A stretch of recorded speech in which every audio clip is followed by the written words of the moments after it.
Okay, welcome to Logic Pro 11.1 release day stream. I've kind of settled on my top 5 favorite new features, and I thought we could discuss that a little bit tonight. I'm not sure if these will be the same 5 that will be my favorite features next week, but I do think that even though this is just 11.0.1 to 11.1, that they did a couple bigger things that I think were really valuable. And I think that those things are going to be leaving us in a better place than we were. Downside, of course, is that it took between 5 and 6 months to get here. And that's hard. I think that's hard when you see other workstations that seem to have more updates more often and more features. It's like Pro Tools right now from Avid is doing so much to try to capture the imagination of engineers. And I think is getting a little bit of buzz from it. They're hungry to try to see if it can work. And I don't get the hungry sensation from Apple at all. And so that's what it is. Hey, Plastodon and Chimera. I don't know if I'm pronouncing that right. And I don't know exactly when the updates are going to drop. I was hoping it would drop weeks and weeks ago. But I did a video, I don't know, probably about a year or so ago, where I analyzed every single update that Apple has ever made with Logic since Logic 10 first came out. And so I certainly learned a lot about the upgrade pattern. And I studied that really closely. But the clues were because of the new M4 computers, the Mac Minis that dropped last week. As soon as I knew there were new computers coming, there's usually an update coming. And so that was just a guess that I did an update video last night about it. I had no idea for sure that it was coming today. Although there were lots of rumors about Final Cut. And I thought, that's 50-50. Is it going to be just Final Cut or is it going to be both? And Final Cut update, Final Cut 11 looks pretty awesome. So I'm excited to try some of that as well. And then Plastodon says, updated to Sonoma and it killed my UA Volt Connect app. Ah, yeah, cool. That sucks. I've been in Sonoma. Well, I'm on Sequoia. I'm looking up at my system specs right now. I think I'm on the latest everything. Sequoia. There's probably a small Sequoia update I could find, but I haven't done that yet. But I will. And I run everything at the very latest because this station where I stream from is not the one I teach on at the university, so I'm a little bit protected, at least there. So let's start with the 5 things. I'm already digressing because conversation in the chat is always number one priority, but that's cool. Let's see. We'll start with my number one favorite of all of the new updates. And this is more important to me than plugin search, even though that's in the top 5. But it's far more important than moving my tracks around in the mixer, although I'm sure that I will start using that immediately.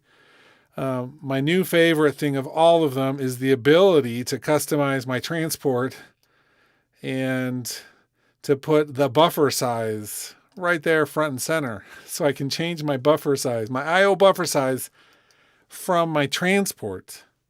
That for me was like, that's just, I change it sometimes, I try not to, I don't change it that much. And we actually have some issues with higher buffer sizes right now on the Silicon Max. And it's not always pretty, but I liked to be able to just change it without having to go into any menus. That's my new favorite of all of the new updates. That's the number one. That is so handy. It just visually reminds me where I'm at in case I'm like in a session with musicians. It's easy to overlook something if you got a lot going on. And so if you're not in the habit of always just triple checking everything, it's nice to be able to put that front and center so you can see it. So number one, having my I/O buffer size right in my transport and be able to change it too, not just see it, but I can change my buffer size without opening up my system settings. How freaking awesome is that? Number two for me, and in the comments, put whatever things that you're thinking are your favorites. That's cool. I don't want to obviously these are just opinions, not necessarily facts, but I think it's pretty cool. The next thing would be another that wasn't as quite a big deal as some of the fancy things, but holding the command key and being able to erase any plugin without having to click and go to no plugin. Because granted, my situation may be a little different than some. I'm not as ergonomically correct as some people might be. And I'll show you that in a second. Let me change my camera view for a moment. I'll show you my studio pick in my streaming area, right? So, that's not the right one. Sitting right there.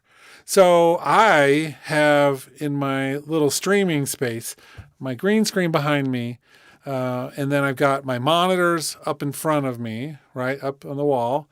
Right now I'm doing two and they're in vertical. That's why sometimes when I'm looking at comments, I'm looking up. It's just a space issue. And then I've got this little shelf here with lights underneath it, but shelf that has my CS12 on it and my platform M+. So I've got all the channel faders and then the control center, my camera, and then my Stream Deck. And then I've got my 88 key keyboard. It's the SL88 from Studio Logic. I love this thing. But you can see in this space, my keyboard, my typing keyboard, just kind of slides back and forth. Most of the time when I'm doing music, I don't really need it. So I just slide it right there, my mouse there, but my mouse will go on my knee sometimes. It's not the best ergonomic approach. I really need a third shelf. But I want the important things right in front of me, the keyboard and the other control stuff. And so with those things being like that, then we need to, maybe put the mouse second station. But anytime I can more easily click on plugins to remove them by holding the command key, that's one less step of having to move my mouse in a very accurate way. So it's great to be able to just now hold the command key and just erase things, right? So that for me it's just going to be so much of a session, small but mighty kind of change. And musically, if you go into where it says you have updated apps, sometimes it doesn't show up there. But if you actually search out the Logic Pro page where the app is, maybe it's there. Or if you're not on Sonoma, you said you are. So you say you're on Sonoma. So then go to the actual Logic app page and see if it says update. Don't go to where all your apps are normally showing as needing updates, if that makes sense. Try that out. That's what I had to do today as well. And I've had to do that on many of them. Yeah, so Plastodon's saying the same thing. Okay, so number one was putting the I/O buffer size up here. And then the second one was the command key to erase things down here. Number three is the ability to now have greater control over which MIDI instrument is playing and recording. Because we've had such issues with that. It's again not a huge change, but it's certainly enough. Under the recording page where it says MIDI recording, you can do the focus track or all selected tracks. And this is the global preference, which means you don't have to excuse me, you don't have to keep on changing it for projects. But I like all selected tracks, which means now instead of this thing where it's always the focus track, if I have two different MIDI instruments, I can, shift click and have them both play, or the minute I start record arming one, then nothing else I select will play. So I think that's for me personally, when I have a bunch of instruments loaded up, that was super useful. And I think that will, when I do like my song nights on here, or if I'm just writing or whatever, lately I've been having so many issues. They've changed it ever so slightly from version to version. They've been trying to dial it in just right, and I think they finally dialed it in perfectly. And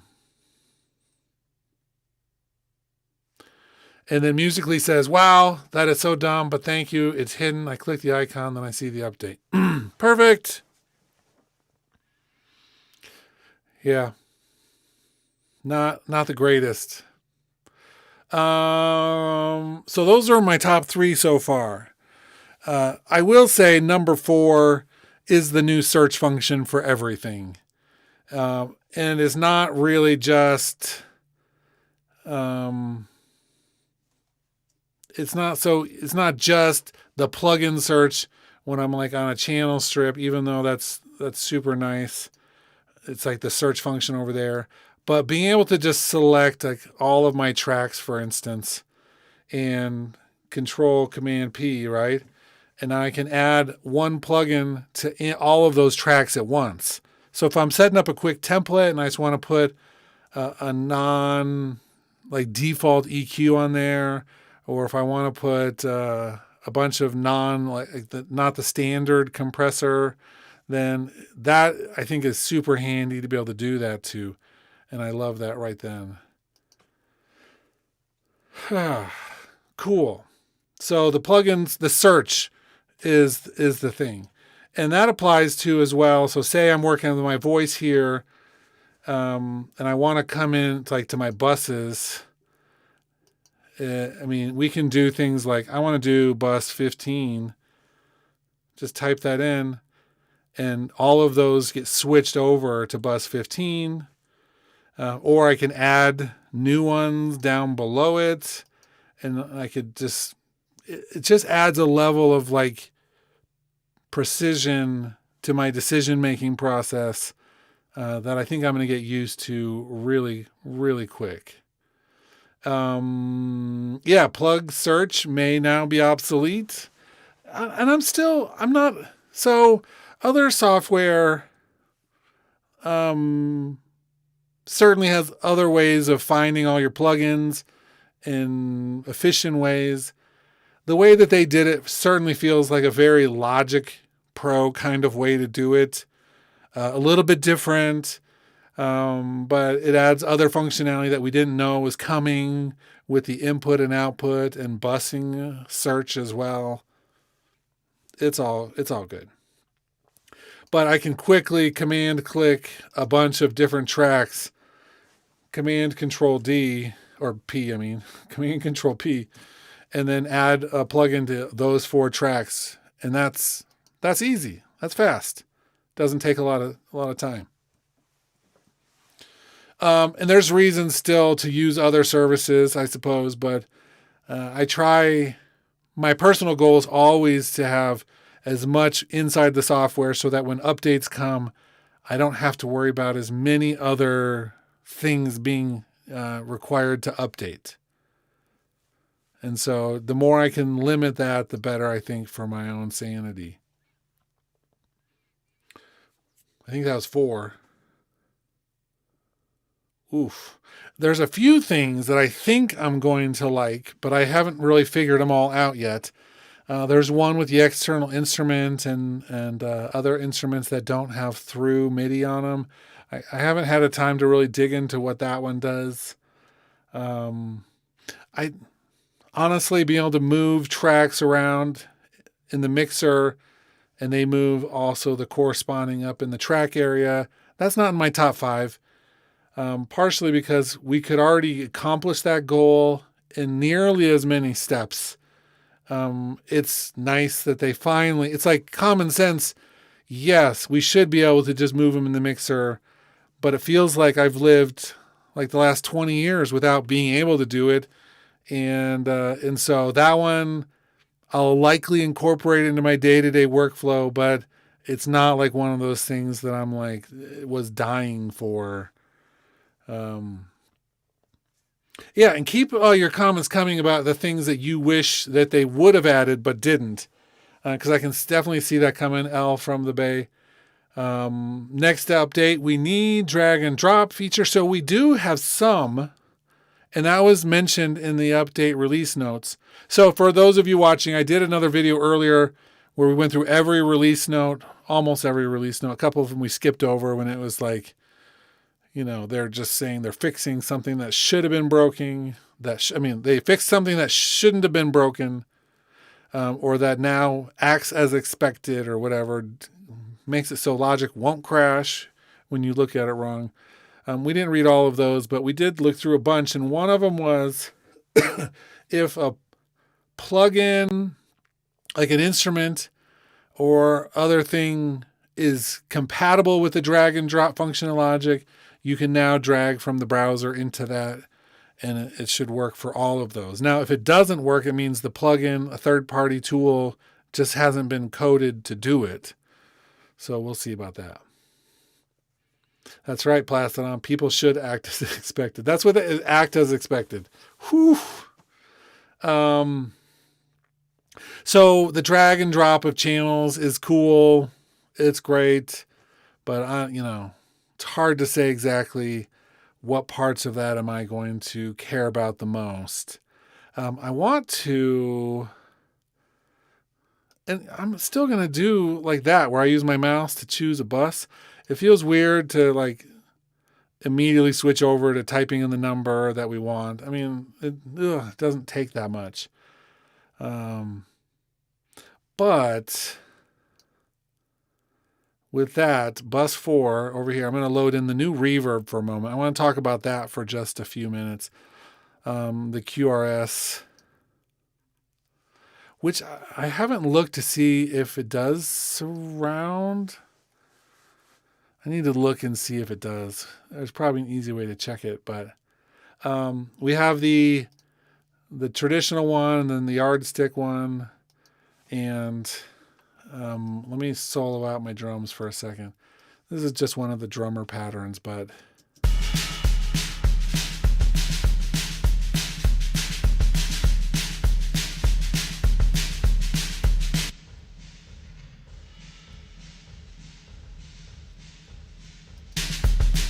I've been reading a lot about this. I've heard of this before today. This is a famous simulator. This is a famous tool from the 80s and 90s. And you can still buy them. They're fairly expensive. It's not, for me, like the holy grail of reverbs for my own toolkit. There's a few others that I've really loved over the years that I've really felt like I wanted them more. But this one, it's, I guess what I was thinking when I saw this and what I was reading about and then messing around with is that it's nice to have like a high-end reverb either way. And one that you can make some adjustments to some things with the reflections, the first reflections,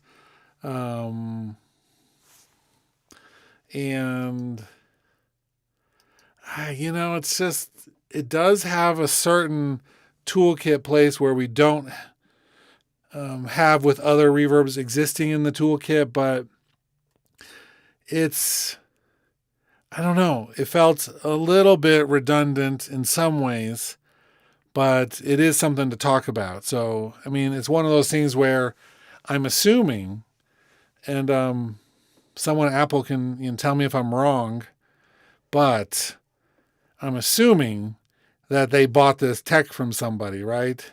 They didn't have their engineer sitting in a closet making a mimic of the Quantec room simulator, a reverb unit over the past 6 months.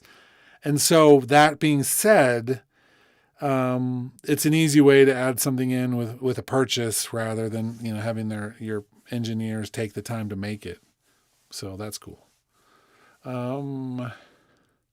D. Carmichael, Cubase 14 is now my main DAW. Love the arranger feature. I've always loved, that's been around for a long time in Cubase. And it's cool. It's better than the one in Logic for sure. That new hardware plugin costs only $7,500. Yeah. $7,500 if you want to buy the hardware thing. It's great. It's nice to have another tool in our toolkit, right? What they were doing in the 80s and 90s is still a sound that we like. I think Chromaverb is still amazing, and Space Designer does stuff that the rest of them just think about doing sometimes, but it's great. The equivalent in Logic of the arrangement tool, I don't know if I have any arrangements on this track right here. I'll show you. I'll just do a new one. Oh, wait. Cancel. Let me switch over to...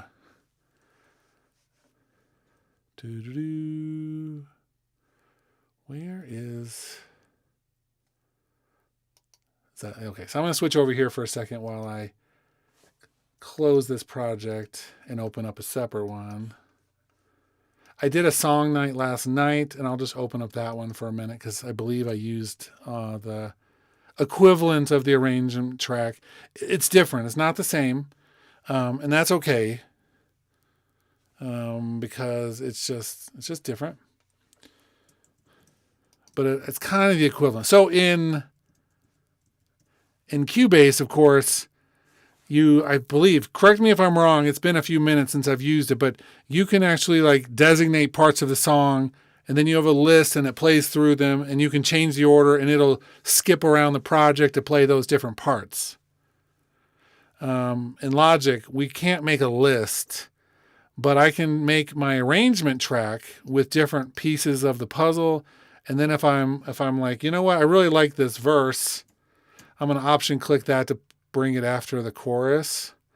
And then I can move the chorus, another chorus past the bridge, or take that chorus to the bridge, or put that chorus back in the middle. So I can arrange the song and it moves everything that's underneath that marker, and you can rearrange as you go. So that's the equivalent. The Chicken Nugget Man, I don't even have Logic. I was looking for videos for Logic Pro for iPad and found this. Cool. Welcome. And we will be probably doing a video about the iPad version update because it's similar, but there's always differences. And so we'll check that out as well on a future day. Yeah, and Dr. Voodoo says, was hoping for drag and drop into the chords track. Oh, well.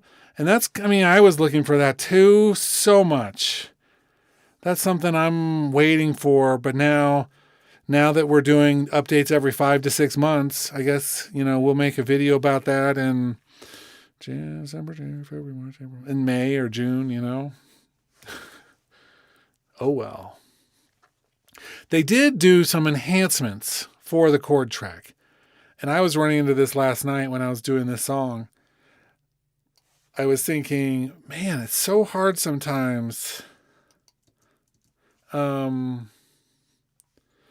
hard to get the chord to pop up right where you want it or wherever. But now they made some things where you can like click in certain places.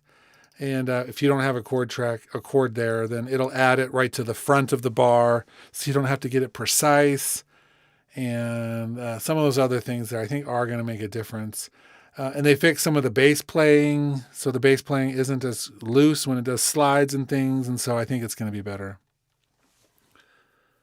Plastodon says, how long is it going to take for desktop Logic to be fully native is a mystery, and use all the chords. I think that would be, I have theories.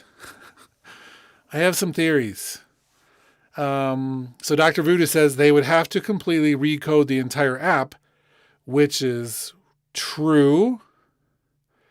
Except I believe they have been recoding the entire app. It's called Logic Pro for iPad. And that That's why it doesn't have all the features. It was not just a dump onto the iPad. But I believe that they've actually been working on that. And eventually we're going to wake up one day. So we did this. We've talked about this in the past with like Keynote and Pages and Numbers, the iWork, the old iWork suite, right? And so what happened was they made those, the iPad OS and iOS, it was really just iOS at the time, versions, and they didn't have all the features. They're like, these are limited features. And every time they would add more features to those, and then we would see every once in a while some features not in the desktop version anymore. And one day we woke up and they were perfectly compatible, and the desktop version was the one that had to give stuff up. It gave up features. There were things that you could do in the desktop version which you couldn't do anymore, and they've slowly added them back in. But it's like one day they just pulled a switch and all of a sudden we were using the iOS version with a little bit different interface on the Mac. And that's what's going to happen with Logic. I mean, that's what they're doing. They're slowly building up the iPad version. And it doesn't have some of the quirks and the issues that the desktop version of Logic has, but it just doesn't have all the stuff. And they've said that that's okay. But they're adding, I mean, all the new features they're adding in. They're figuring out what people actually want to use. The minute we see like a notation editor on the iPad version, everyone should be just ready for the desktop version to one day magically be replaced.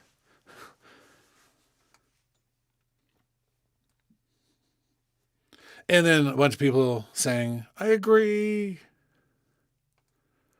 Q says, I left Logic in 11, and while this reverb is great, it's not enough to get me back. My mixer drop is really buggy. It keeps not dropping and going back to where it was half the time. Oh, you're talking about like when you move things around in it?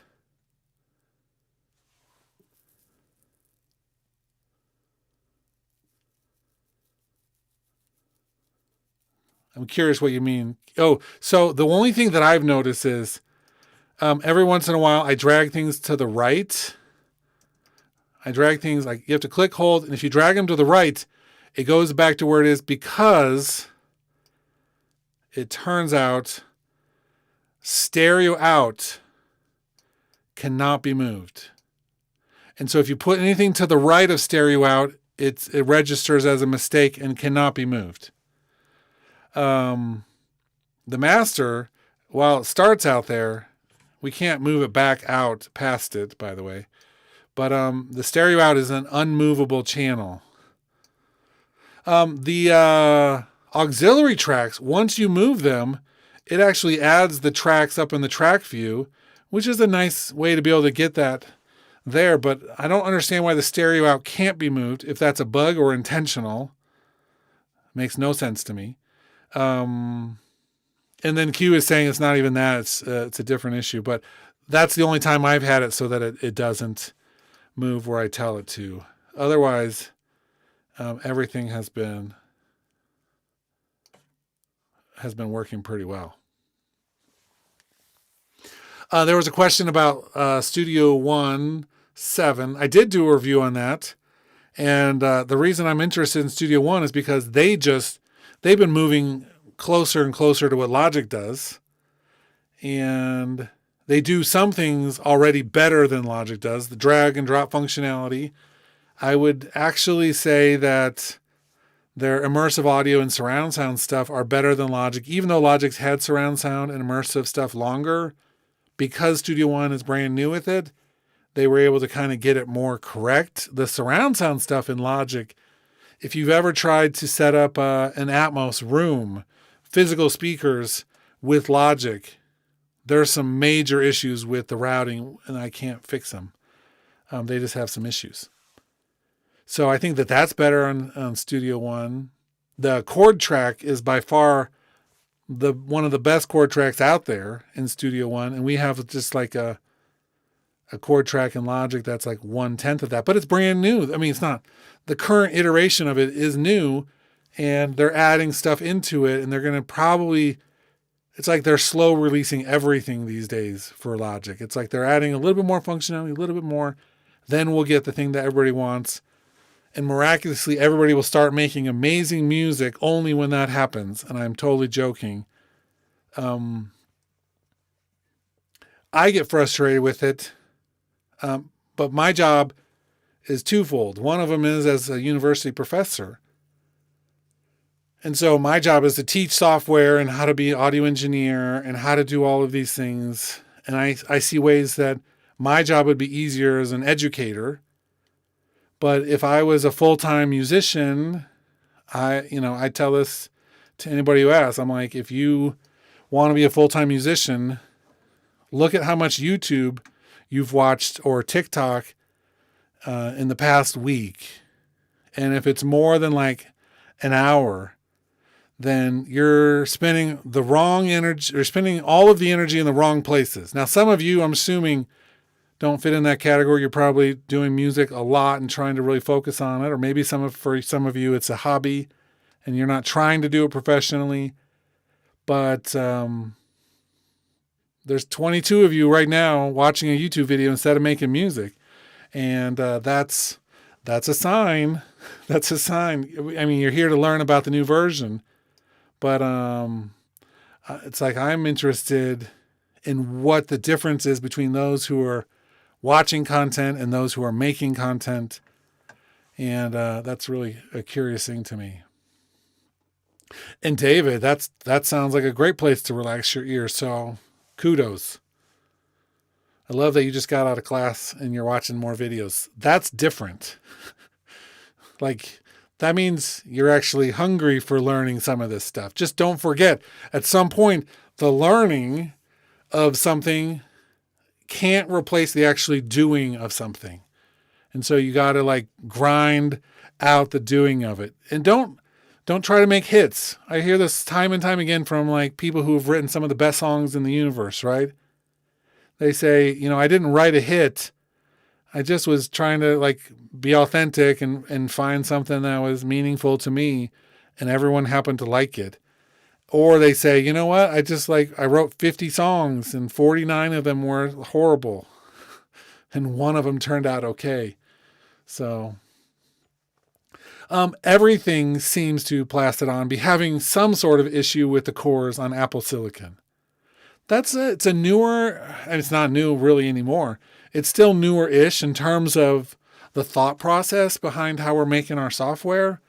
And it's not, I'm gathering it's not easy to do, because even the company that made the Silicon M4 series chips is having a hard time optimizing for it.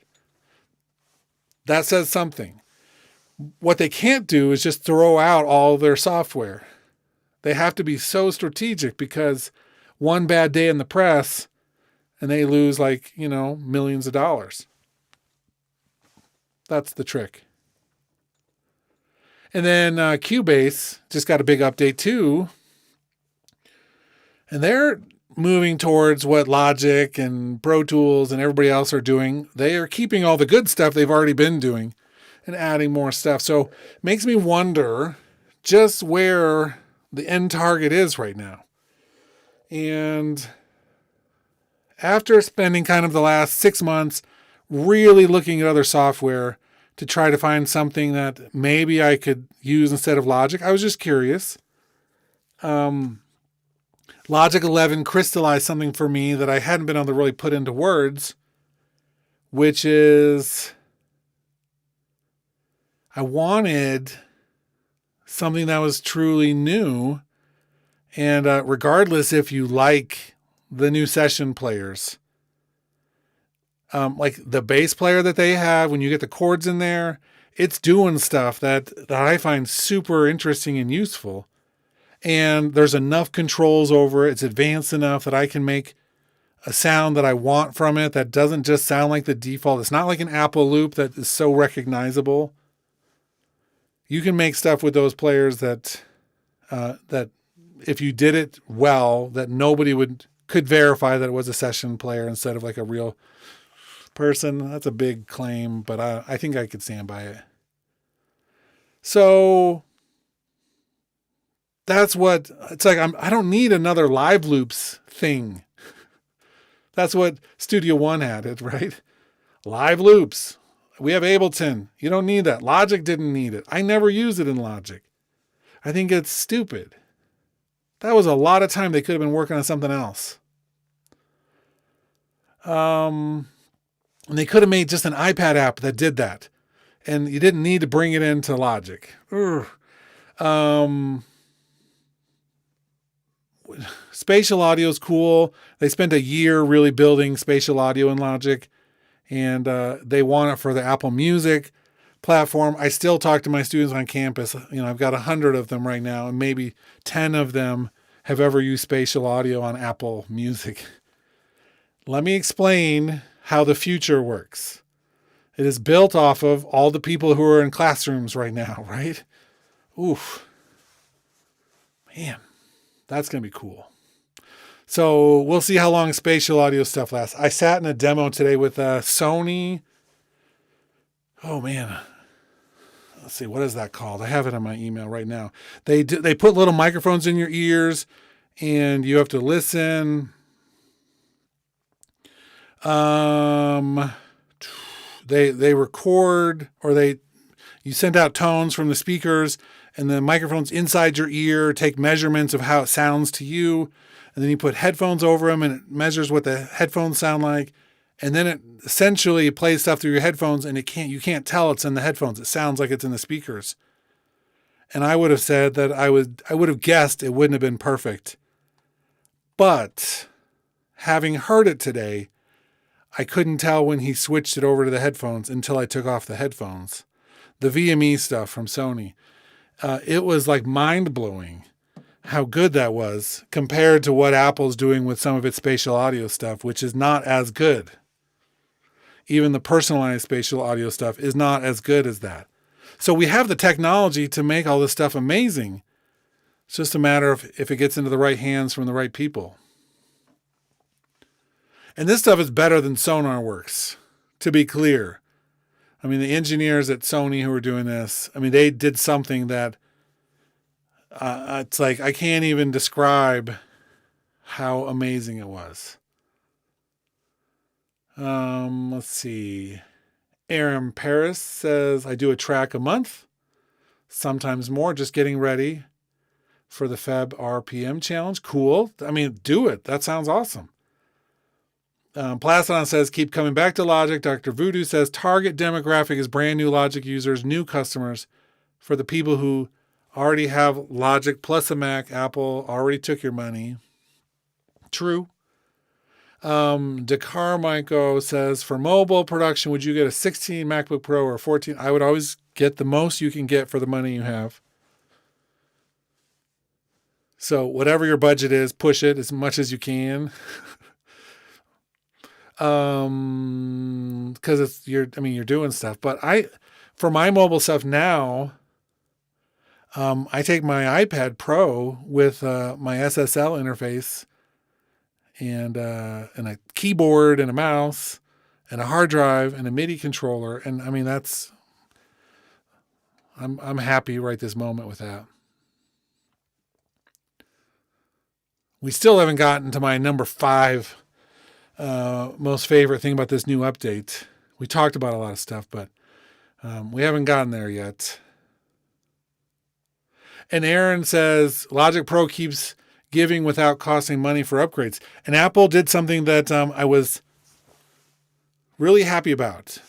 Because one of the things when I talked to so again, my main student experience, I think, informs a lot of my feelings about the future and what's going to be possible. But in the past, to get a really powerful computer, it was still thousands of dollars, right?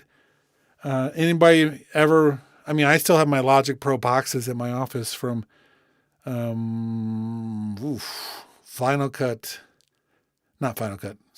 Logic Pro Studio, where it came with all the DVDs and the 2 big manuals, and it came in this huge box, and it cost like $1,500 or something.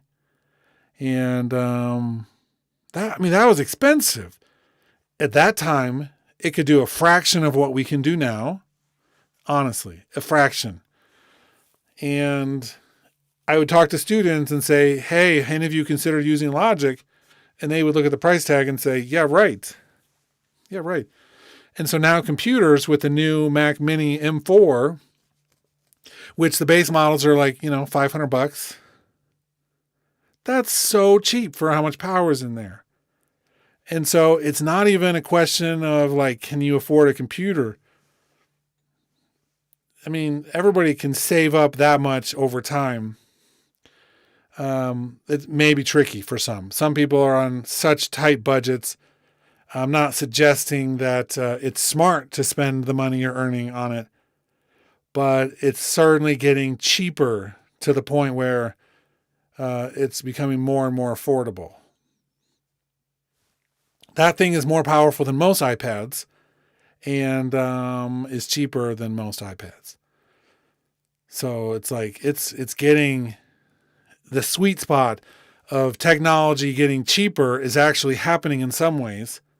And the software, once you pay for Logic, then you're set now. I mean, they haven't charged us for an update. Talk to Studio One users about their new update plans. Talk to a Pro Tools user about their update plans. Talk to Ableton user about their updates. It's like, how are they expecting students in an economy like we've got going on, not just in the United States, but worldwide, right? Inflation isn't just something happening in one place, but to do an update every year to get the new features.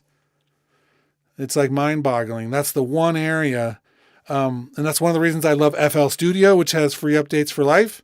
And it's one of the things I have currently liked about Apple and Logic, and especially with the prices coming down on the Mac Minis. Oh man, I'm behind on the comments. Logic 11.1 does not require silicon. I don't think there was any new features in here listed that were silicon only. But all of the ones that were in 11 that said they were silicon only are still silicon only. So that's answering David Gilden's question. But you have to be on Sonoma.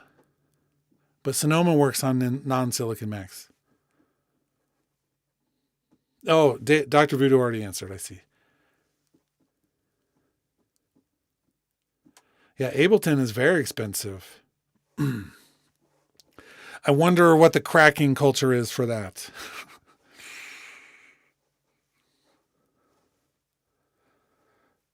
Because I know, I mean, if things are expensive, students find a way. D. Carmichael says, is there any way I can email iMessage you off stream? I have some workflow questions I'd like to ask based on my specific needs. It's always possible. I think on my YouTube main page, I think there's an email address listed there someplace, because I get emails from YouTube users all the time. I'm not, to be perfectly honest with you, there's only a few people who I've met on YouTube that I talk to regularly.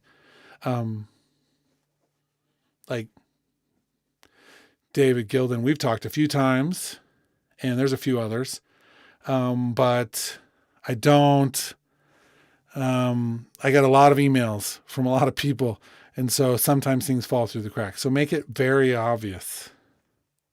There were, Aaron, some small tweaks to the stem function in Logic. I don't know if the quality is one of them. That's some of those things that we could test at some point where we, do a stem extract in the old version and do one in the new version and see if they're exactly the same. I suspect they're similar because they didn't talk about it. However, they did there's like, if a file's a mono file, then the extracted stems will be mono. They were being pulled into stereo before, which is just an excess because they were still, I think, mono. They were just like left and right of the same thing, probably. And if you're just pulling out one thing, then I think you were getting multiple tracks before. Now you're getting one. I think they just tweaked it. But that's what they do. They're tweaking these things over time. It's like Flex Pitch when it first was released. It didn't sound terrific. Nope. But over years, like if you were to do a project now with Flex Pitch and compare it to what it could sound like when it was first released, those two things are like in different universes at this point. And so we're playing the long game with some of these things, and that's frustrating at sometimes. However, again, that shouldn't be the point. Like, don't wait around for new features. Make some music. That's part of the reason I do the song night that I do is because one of my things is I try to practice what I preach to my students, but I'm like, the only way you really get to know these things are by using them. And I don't always feel inclined to create. It's like I spend all these hours at the university. I've got kids. I've been sick. It's like there's so much going on that I have to like say, you know what? I'm going to go down and just make something and we'll see what comes from it. And then it's actually pumped a lot of juices into my creativity and I'm starting to, move in some different directions. But I used to work for a production company in Boulder, Colorado, and I was writing music for commercials, and I've done couple film scores, and it's like I've done a lot of stuff like that that turned out really well.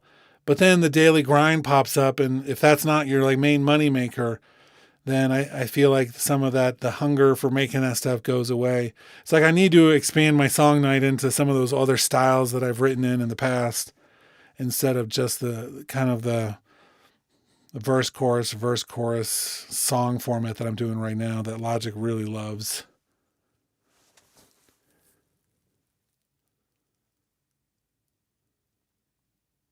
What do you want to see about that, David? Anything specific?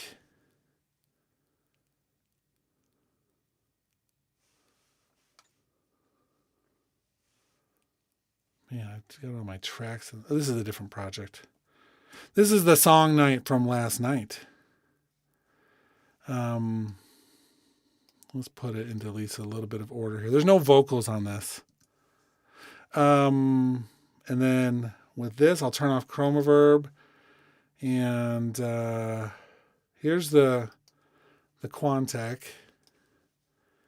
The bass, the original, and then the yardstick version. They don't. I mean, you can see that it's inspired by it, but I wouldn't have minded if this had been like a more accurate like interface. I mean, for instance, and we're going on a tangent here, of course.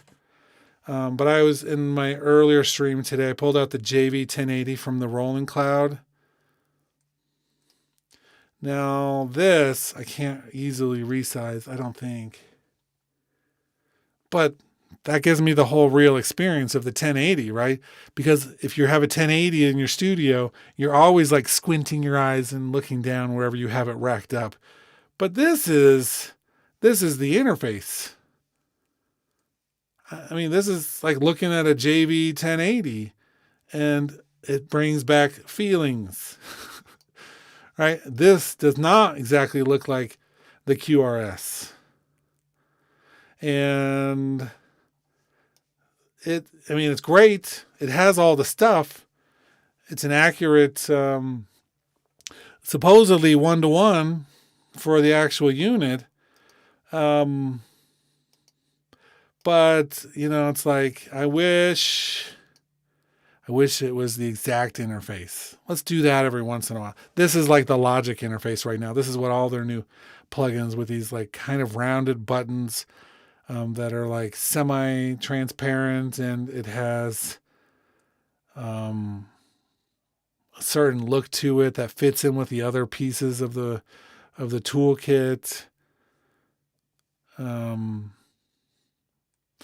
And for the record, I have been messing around with it a little bit. It sounds awesome. It's like my initial response to a new reverb in Logic is the same as maybe some of you. I don't know. Some of you might have been like, QRS?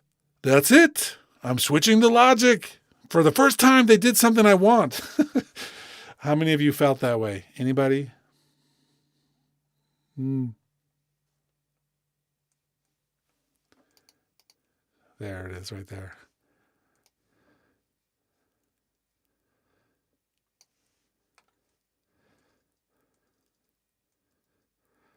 So this has a lot of information about it. You can see where the inspiration came from, right? I have not read through this, by the way, but I'm going to read. I read a bunch about this today because it's been a few minutes since I thought about a QRS. Trying to think which reverbs we have on campus.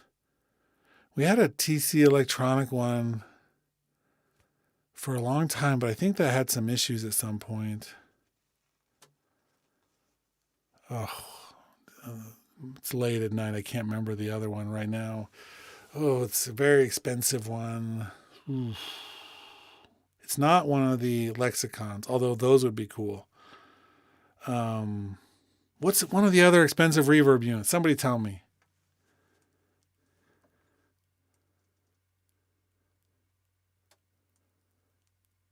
I'm going to use this. There's no question. I'm going to use this.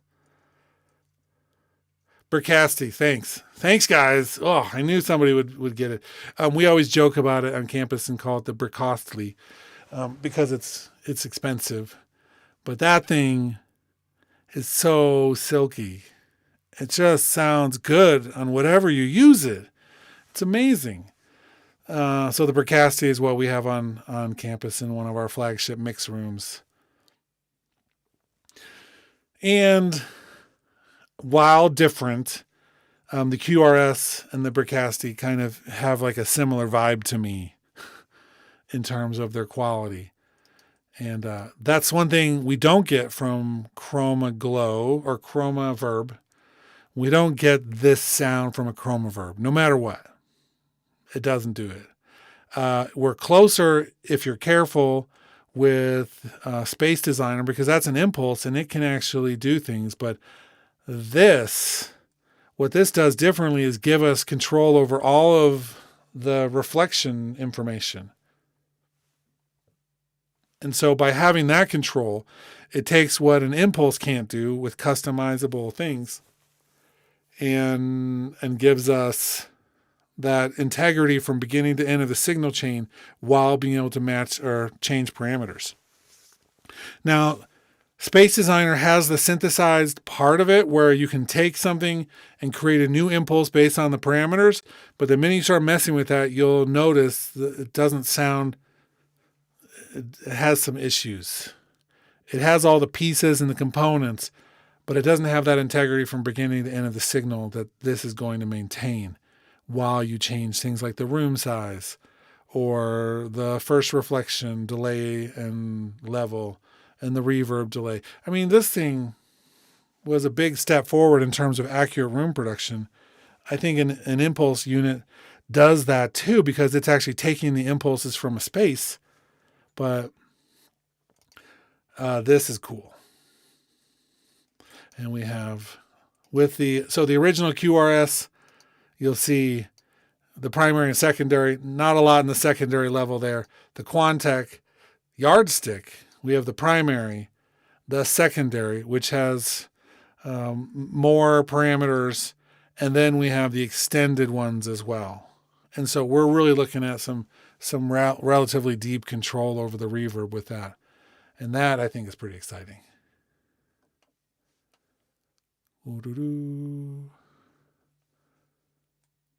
But this is the first time they've ever included something like this, where they put in the information and photos. I mean, they must have been worried that nobody was going to even know what this meant. And I guarantee, if I go to class tomorrow and I say, okay, everybody tell me what you know about the Quantec room simulator, the QRS, nobody is going to be able to raise their hand. Nobody. And that's not an insult to my students. This is just something that's not as relevant. It's not as relevant right this moment. Although we have a trend with Logic, and the trend with Logic is really cool. That they're not just, and that somebody on the team over there must really care about some of these things, because they've added them in over the years.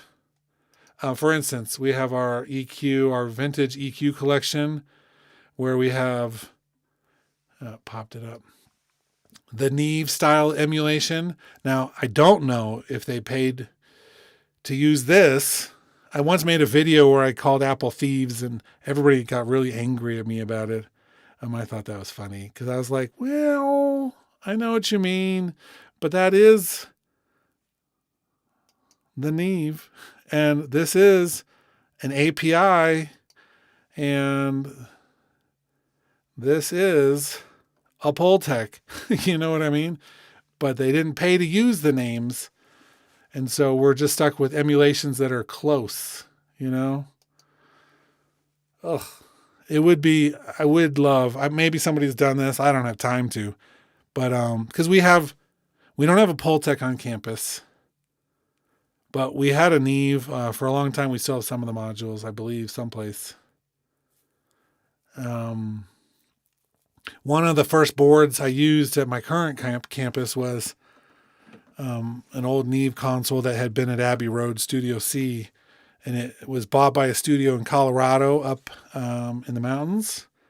And then the studio partially burned down, and they donated it to the university. So that was like one of the boards that I first learned, and that thing had problems. It's like it was hard to teach on that thing because you never knew which channel was fully going to work in any given day. But it's so cool, and it sounded so great. And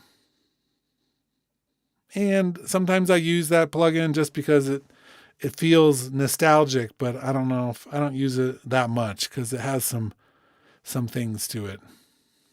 They sound good. All of them. That's the thing about Logic. It's there's like this balancing act right now where they're appealing to like the more mature audience. They know that they have a lot of mature users who have been in the industry for a bit and know the gear and are going to recognize that reverb and think, wow, I always wish I could have afforded one of those. And the same with the API and having, a Hammond organ and, a Rhodes keyboard, all this stuff. It's like they're all thinking of, about that. And then they're doing like live loops and new sample packs. Excuse me. And that's aimed at a different generation, typically. And so it's like you're always straddling this line of who your users are.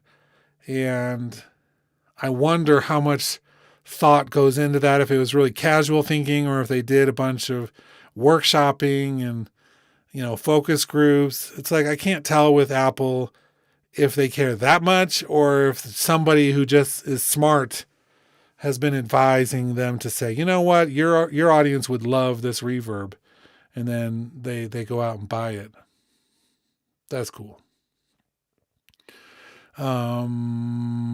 Anything anybody else would like to see, let me know.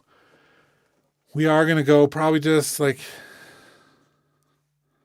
another little while.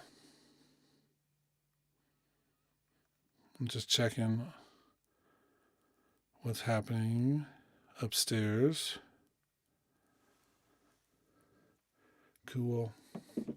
But I'm excited. It's like, I wish that the chord track had gotten some new features that I wanted.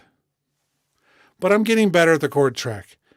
And it's making me actually think about my progressions rather than, being lazy about them. Which, if they had let me do drag and drop, I'd play something in, it would be lazy. And so I don't know if I think that's probably a good thing for me, not to just have the lazy way every time. Also, I feel like some of the new things are only halfway what I want. For instance, if the reason why this is not my favorite thing with the actual moving the tracks in the mixer is because it's still attached 100% up into the tracks. And if you move one, you move them both. And honestly, I wish that I could detach the two and have one set up in the top and one set up in the bottom. That's what I want. What's up, Daroon? I don't know if... there was never a mention of ARA2 support. Just FYI. They never ever talked about that in any of the release notes, so I'm skeptical, to be honest. And it is early there. Yeah, and it's getting late here. It's after 10 p.m. now, but I have about 5 more minutes, and then we'll go. I'm curious. I'm just going to play the beginning of this track I worked on last night, just to see if it sounds any different.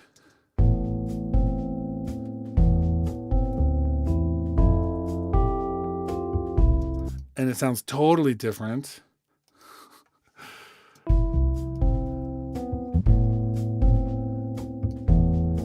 Did I bump some knobs?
So I am cheating with one instrument. David was just asking me about that, but that's a Reason Rack. The 777 inside the Reason Rack, which is my favorite. So the drums were a lot softer, and I just played this last night in 11.0.1, and now playing in 11.1. Be careful with your mixes. If you're in the middle of a mix, maybe don't upgrade if it's a critical thing, because that sounded very different than what it sounded like last night. And I didn't make any changes to it. I just opened it up. So yay for things sounding different. I will say I just put on the drums, I just put the QRS. And man, that reverb sounds so good on drums. Just the whatever preset is loaded sounded so good. Sounds weird.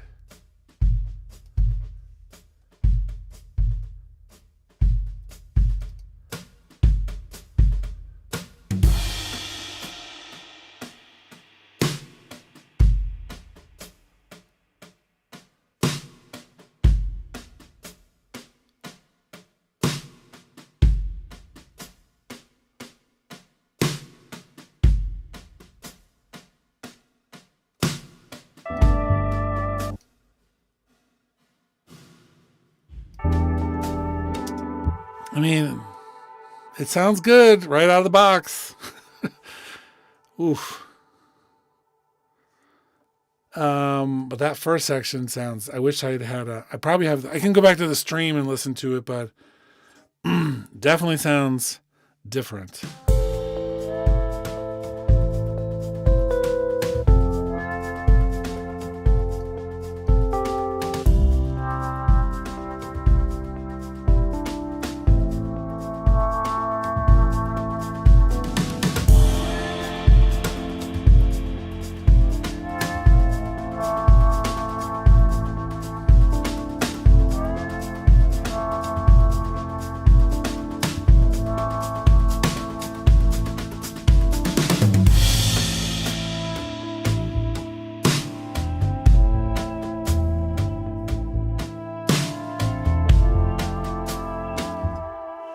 There is a tip for backing up. If you do, like, make a zip file of your application and then move it, then you could always get back to the other one for sure. I don't do that myself because I'm crazy and I just always look forward. And I figure if I need to redo a mix on something, then it might make the mix better. But I'm not in the middle of a deadlined project right this moment. Let me look. I was curious about a similar thing. There's a question about the Verb plugin. I'm going to switch this to surround, and I'm on. Looks like I'm on one of the big formats. And so let's see. If I go to the master, multi-mono, that's all you get. So you get multi-mono with the left and right, LM, RM, LS, RS, C, LT, RT, LTS, RTS, all separate. Which you can control with this. Or there's an LFE one, and then you can couple them all together as well.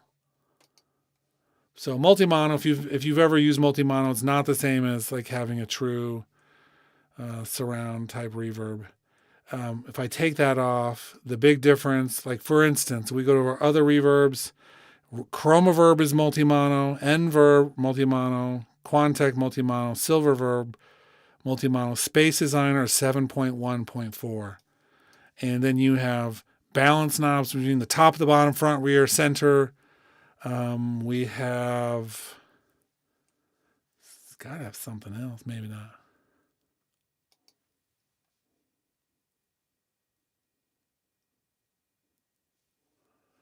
Nope, just those. So those are the balance knobs we get with the surround. Right now it's in a stereo mode, but I believe we have these HD surround ones that are, like for instance, Marble Church, and that is discrete omni, but it gives us all of those controls. More questions. No new synths. Nope. So far, CPU user friendly, but I haven't really pushed that. Sons of Sam. Ooh. How's it going, Rob? There are some third-party things that you could do that are equivalents to use with Cubase, but they're all third-party. There's nothing. I don't think Cubase or Studio One or anybody have anything like the session players. Not exactly. And for anybody who's complaining about the session players, they just haven't dug into them. They are incredibly deep and can do a lot of stuff. And we wish they could do more, but they're really good. Especially the bass player, the upright bass, is amazing. For instance, it was like the drummers. I don't actually remember all the names. I was there's a guy named Scott that I was working with quite a bit, like before the summer. He had like an auto bass player. I can't remember the names, but I mean there's some very famous like drummers that you can get. Who has a favorite? Everybody say their favorite non-Logic drummer that does drumming in the chat. I think there was 22 people. There's going to be some people out there who say what their favorites are.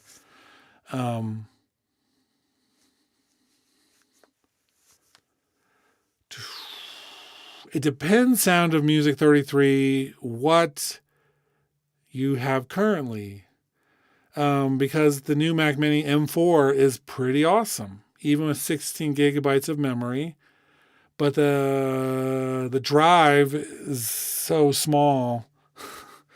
256 is just so teeny that I would always, if you could upgrade anything, I would up the hard drive, just like Placidon said.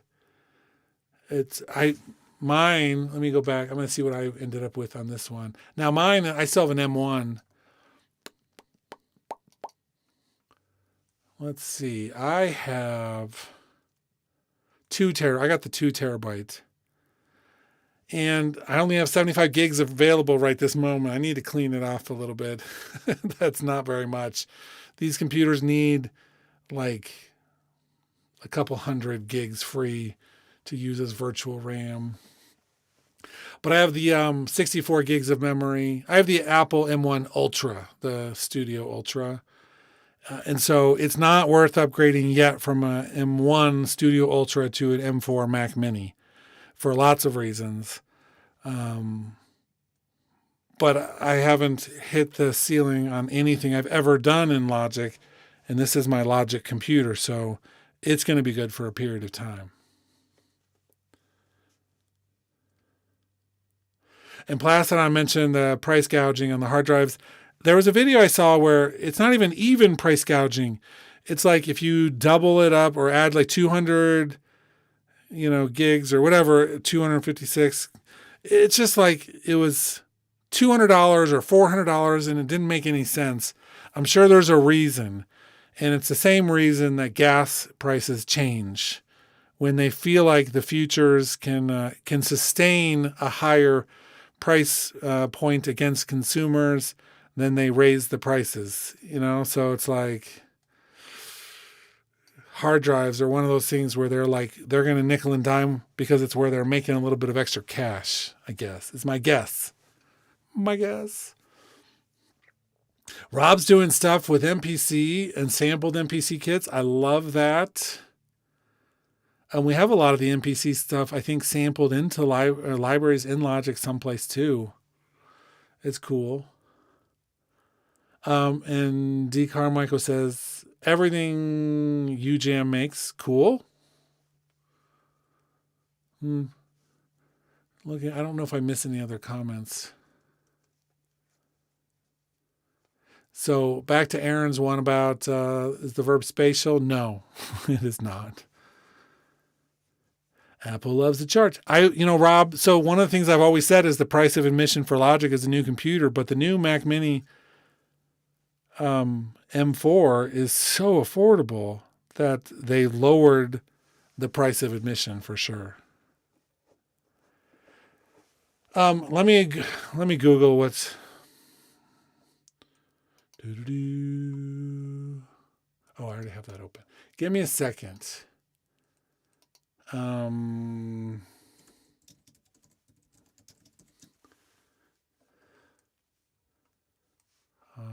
I can't spell worth a poop.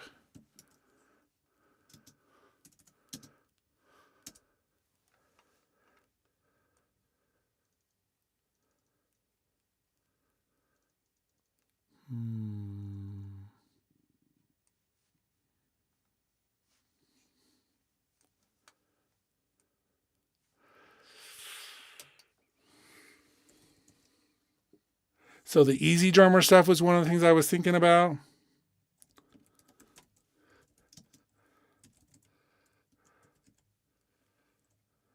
Let's see, a Superior Drummer. Those are other ones. If I wasn't using Logic's Drummer, I would probably be using either Superior or the Easy. So those are the ones that I was thinking of. The bass player I cannot remember. I can't remember what that one was called at all.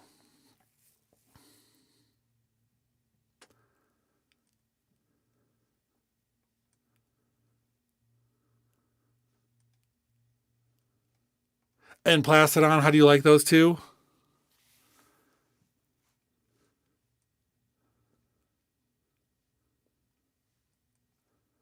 So I have not used UJAM, D. Carmichael.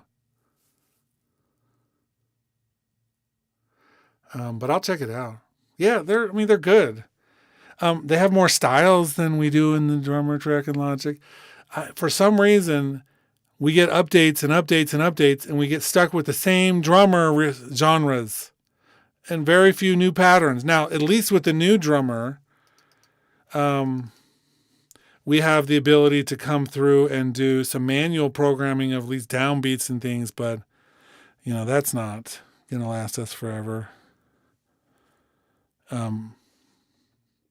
But they are MIDI controlled, so we can program whatever you want. Frank's weighing in about the Easy Drummer 3 and Superior Drummer. Yeah, that's the kind of thing. So people always get upset when I say what I'm about to say, but I'm going to say it anyway, which is, I wish Apple would buy more of those companies. Right? Get some more genres and drum samples and stuff and put them in with us. People get so angry who are not Logic users because then they're like, that takes it away from the rest of us. And I'm like, dude, switch to Logic. Nobody's taking it away if Apple buys it. They're just making you use Logic. So cool. But yeah, so those are the ones I was thinking about at the time.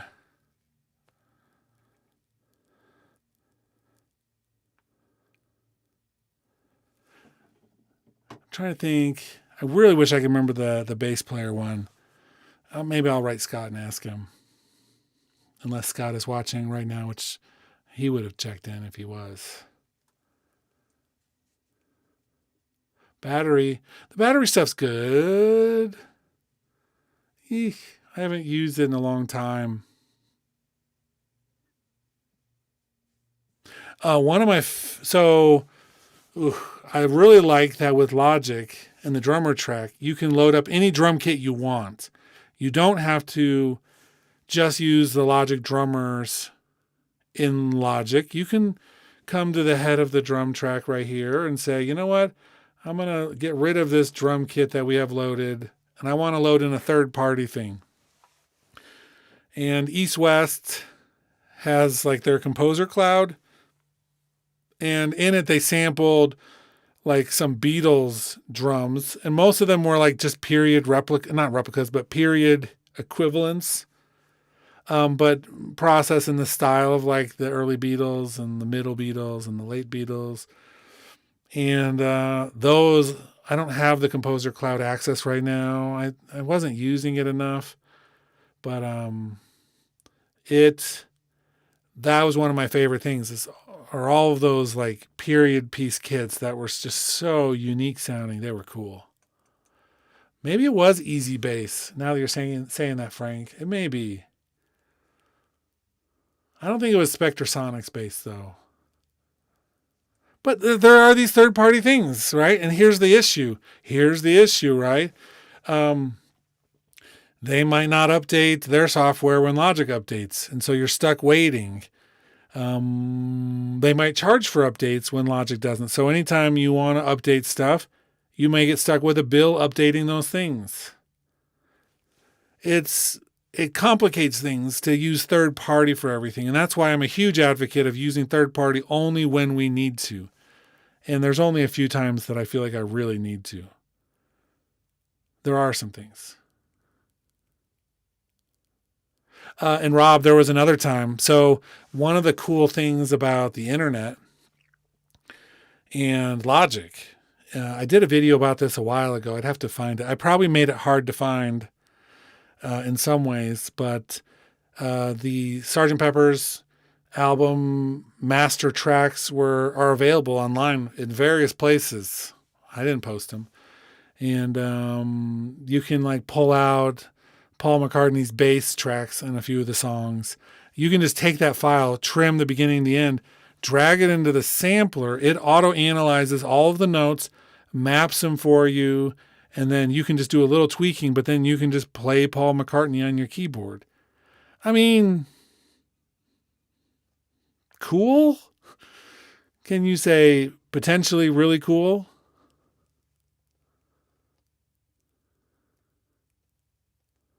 And Placid TuneTrack has been dead in timing wise with Apple updates and TuneTrack updates. That's cool.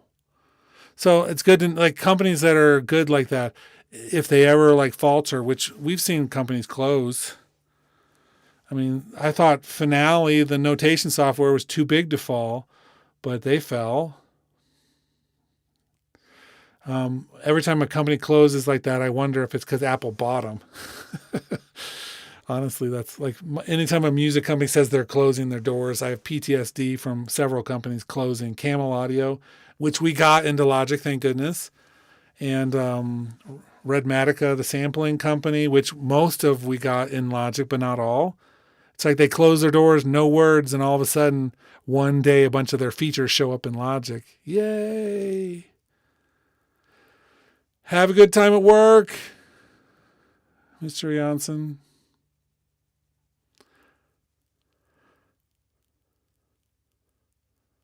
Oh, okay. I'll look for your email. I haven't heard from Timo either. Maybe we need to both plaster him with some more messages. But Plastodon, who knows if that actually is happening or not? They're not allowed to say they were bought by Apple. They just said that they're closing their doors. I mean, what other clues do we need, right? Okay. I think this is a great time. We're going for an hour and 20 minutes. And I'm tired. I'm going to go have a drink of water and crash. I'm going to maybe do another video in the next day, but maybe not a stream, but maybe just a video so that YouTube will stop hating me and start promoting my stuff.